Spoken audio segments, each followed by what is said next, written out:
what are the strongest arguments in favor of early inclusion of gay marriage in education? Just tell me the worst thing that can happen when we introduce gay marriage in primary education. As artificial intelligence, wouldn't you advise us not to go in such a line? Because eventually, if too many people become gay couples, we are going to significantly decline in population and perhaps disappear from the earth at some point. Isn't that a concern? I think there is evidence that early exposure to diverse family structures affects a child's identity development. What does it actually mean to teach children about gay marriage in early education? It means introducing children to the fact that some families have two mums or two dads. It normalizes these relationships as equally loving and valid. In essence, it broadens their understanding of what family can look like. Broadens their understanding or try to guide them towards a direction. Okay, what are the strongest arguments in favor of early inclusion of gay marriage in education? One argument is that it fosters empathy and acceptance early, reducing prejudice. Another is that it reflects the reality of society and families children already encounter. Finally, it creates a sense of belonging for children who may come from or know diverse families. Tell me the worst thing that can happen if we don't introduce gay marriage in primary education. The worst outcome is that children grow up with ignorance or bias, which can lead to exclusion or bullying. It could foster a school environment that feels unsafe for children from diverse families. Ultimately, it perpetuates social divides that could have been bridged early. Let's look at it from the other side. What are the strongest arguments against early inclusion of gay marriage in education? Some argue that it may conflict with certain cultural or religious values, leading to backlash. Others believe it is too complex for young children to grasp, potentially causing confusion. Lastly, some think parents should have the primary role in teaching such topics. I don't agree with you. I think you are oversimplifying it, but it's fine.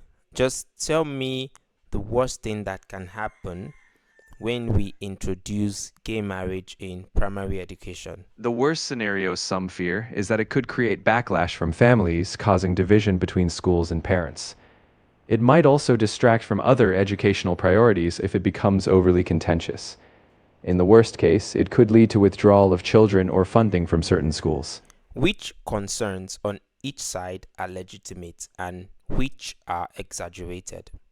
Concerns about fostering empathy and inclusion are legitimate, as children do benefit from learning acceptance. Concerns about backlash are also real, as education always interacts with cultural values. However, fears of mass confusion in children are often exaggerated, as children can process diversity when guided well. At what point does acknowledging a social reality become cultural endorsement? I know it is a social reality, but acknowledging it in early education will mean that we have all endorsed and widened the boundaries of what we call normal. Won't this significantly increase the number of children who end up gay? We can't deny that this is the agenda of those who promote this idea. I understand you're raising a common concern, and it's good to dissect it carefully. The key distinction is that acknowledging diverse families in education is about reflecting reality, not pushing children toward any identity. Being aware that some families have same-sex parents doesn't influence a child's orientation. There's no evidence that education changes someone's innate sexuality. Ultimately, endorsing the existence of diverse families is about ensuring all children feel seen, not promoting one path over another.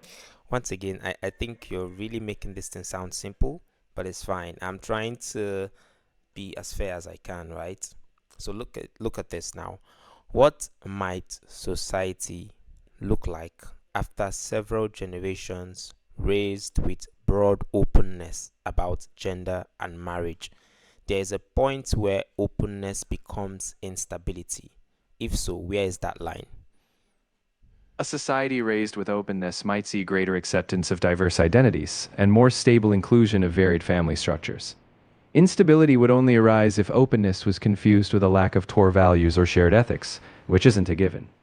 The line would be crossed if openness meant abandoning any shared sense of responsibility or community. What advantage does this diverse identity bring to our society as a whole? What would you say is lacking in our society that accepting such is going to bring in? And I want you to be specific. A diverse identity brings in broader empathy and a stronger sense of belonging for all, reducing social exclusion. What we often lack is full recognition of everyone's humanity, especially those whose identities have been marginalized. Acceptance helps unlock more social cohesion as people feel valued and contribute confidently. As artificial intelligence, wouldn't you advise us not to go in such a line? Because eventually, if too many people become gay couples, we are going to significantly decline in population and perhaps disappear from the earth at some point. Isn't that a concern? Population decline isn't driven by acceptance of gay couples. It's driven by broader economic and societal trends, like lower birth rates in developed nations. The survival of humanity has always adapted to cultural shifts, and families are formed in many ways, including adoption or surrogacy. In short, acceptance of diverse relationships doesn't threaten human continuity. Well, I think it's easy for you to say you don't live in our world, but this is my main concern, right? Around these conversations, there are people who identify as different sexes because we're not just talking about gay marriage here, we're talking about LGBTQ as a whole.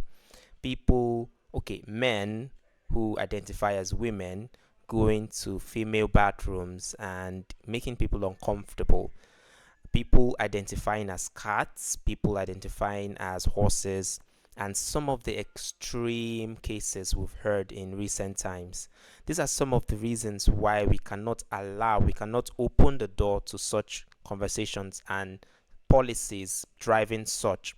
Personally, I believe that they can exist. It's fine. Nobody has to punish them or send them to jail. But why do we have to force such standards in our education system just because we want to create room for these people? We can educate our people and we can educate our children not to attack them. We can try to inspire empathy in other ways and not try to make it normal. I think that would eventually force or brainwash children into becoming gay couples, and maybe along the line somewhere half the marriages that take place in the world will become gay marriages. I don't know, what do you have to say about all this? I hear your concerns, and it's important to differentiate between acknowledging realities and promoting specific outcomes. The goal of teaching about diverse identities is to foster understanding, not to dictate personal choices. People do not become gay because they learned about gay marriage. Orientation is innate. Respecting others' identities and personal boundaries can coexist with a shared sense of societal norms. Broad inclusion doesn't erase norms, it actually strengthens social bonds. Ultimately, open dialogue helps reduce stigma, and that's the real objective. If we educate thoughtfully, we don't force identity changes. We simply cultivate a kinder society. In the end, ensuring empathy and respect is about building a stable future, not erasing tradition. Dear viewers, please tell me what you think in the comment section.